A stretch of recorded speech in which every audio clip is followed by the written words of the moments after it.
All right, thank you for staying with us. It's still Sports Tonight, and we're still talking plenty of Olympics. And once again, let me just quickly update you with some of the games currently going on. Brazil, South Africa.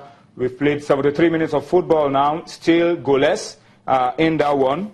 So the South Africans are really frustrating the hosts in that one. And then Mexico, still goalless with Germany. Remember, Mexico are defending champions. They won Olympic gold in London, and they'll be looking to do it again.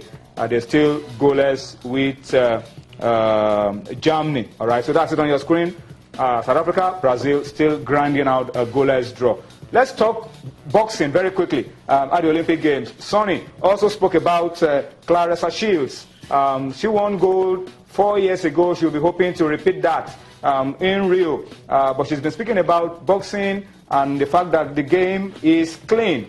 She has dismissed allegations of corruption within international boxing, saying that the sport is 100% fair. Shields is preparing to defend her title in Rio. Of course, our coach, K. Koroma, says 1 punch in boxing can alter the course of any bouts. And let's listen to them, and then we'll be back with more. 100% a fair play sport. You know, we get drug tested. We have clean, fair judges. I don't believe that boxing is fixed. This is not a WWE wrestling. This is real sports. We train for our whole lives to be here. I definitely don't believe that boxing will be fixed. I've been undefeated for 4 years. I'm on a 48 win streak. We got to train. I got to spar and get hit by Shakur. I got to spar and get hit by BJ and Gary. One of the main reasons I'm here, I have no doubt I've been training super hard alongside with my teammates. I've been sparring with some of the best guys in the world here, and I believe that I'm ready to do it again. You know, one thing about boxing is, you can't really plan that, you know what I mean? You can have somebody that you feel that's going to win. I mean, we watching professional boxing all the time where we have somebody that we feel they're going to win, and then one punch changes it, you know what I mean? So what I tell my athletes is, if this guy's the top dog or if this girl's the top dog, you go out there and you go do what you got to do, and you can embarrass them. You can take that all the way out of the judge's hands. So, I mean, my team, we don't have no fear of none of that. All right, guys, a lot of stories around boxing going into the Olympic Games. Professional boxers are going to be allowed and all of that, but it looks like things have simmered down a little bit, and I'm sure we're still going to have some fantastic in boxing at the Olympics, Yemi. I feel so too. The Americans have put a lot into this. We'll see what the Cubans have to offer. I want to see the Cubans. The Russians, well, the issue, like you said during that break, the issue of doping is strong in sports now, and you just can't ignore it. Novak Djokovic talked about it. All of the top stars are talking about it. But you look at boxing, and you're wondering how issues about fixing a game and all this. It looks on the surface looks as very difficult to do, but some people still get away doing all of that. But I know that we're going to see pretty entertaining bouts. And a lot of people want to stay off the radar because it's risky to try any funny stuff at this moment. Guys, let's read a few comments on Twitter now. Oyedi Joluwaseun says it's a tough call for the Dream Team after a hectic journey to Rio. Actually, to Manaus, a draw would be a miracle against Japan because of jet lag. That's what he says. And Udochukwu Gabriel says the delay might be a blessing in disguise for our Dream Team. But he says he's ashamed of our officials and our government for the way we almost bungled the entire team.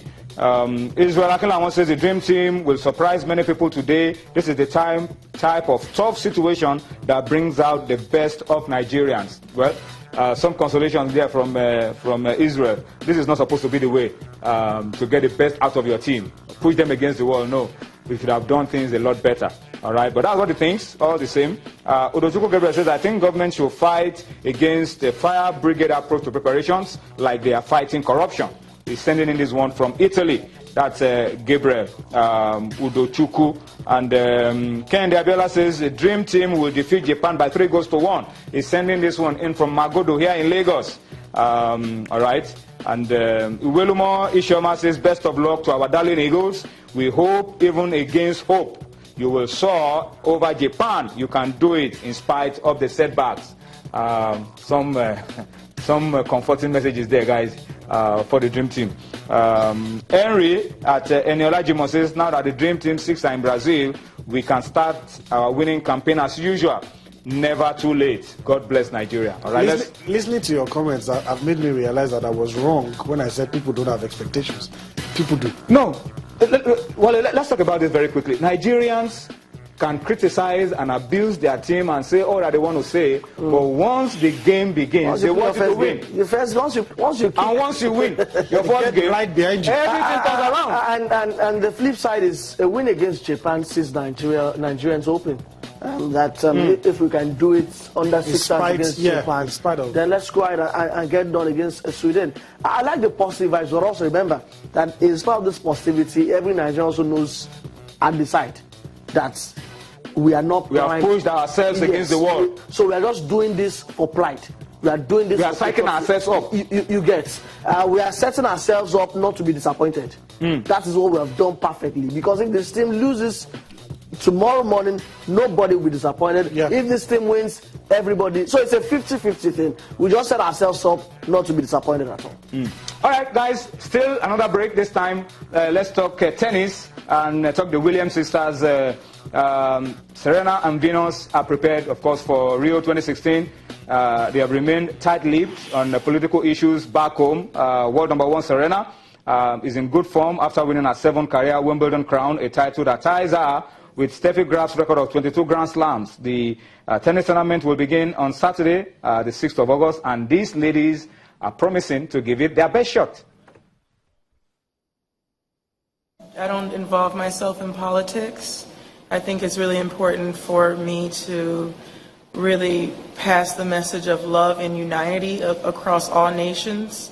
Doesn't matter what race. Obviously, with me being African American, I'm very sensitive over a lot of things. But I think it's important that, we should pass the message of love as opposed to hate.